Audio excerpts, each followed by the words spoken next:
ইসলাম সাগরের টাইটানিক জাহাজ দিয়ে চলে আসে নাই। ইসলাম কাতাল মাছের পিঠে করে কাতাল শাহ নিয়ে এসেছে। কথা বলেন ঠিক কিনা বলেন না? ইসলাম পাথরে ভেসে মোহসেন আউলিয়া নিয়ে এসেছে। ইসলাম ছুরি মাছের পিঠে বসে বদর আউলিয়া নিয়ে এসেছে। ওই ইসলাম, মদিনার ইসলাম বালখ থেকে শাহ সুলতান বলখি নিয়ে এসেছে। ওই মদিনার ইসলাম ইয়েমন থেকে হযরতে শাহ জালাল ইয়েমানি নিয়ে এসেছে। এই দেশ ধর্মপালের দেশ ছিল, এই দেশ লক্ষণ সেনের দেশ ছিল, এই দেশ বল্লাল সেনের দেশ ছিল, এই দেশ 12 ভূঁইয়ার দেশ ছিল। এখানে ছিল ব্রাহ্মণ, ক্ষত্রিয়, বৈশ্য, শূদ্র।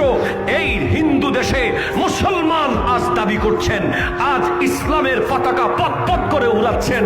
আজ মসজিদ দেখছেন, আজ মাদ্রাসা দেখছেন, আজ মক্তব দেখছেন। আজ বাংলাদেশের কোরআনে হাফেজ সৌদি আরবে গিয়ে প্রথম হয়ে বিশ্বের মুকুট নিয়ে আসছে। সব কিছুর জন্য আল্লাহর ওয়ালিদের অবদান ছিল, আছে, থাকবে। ঠিক কিনা?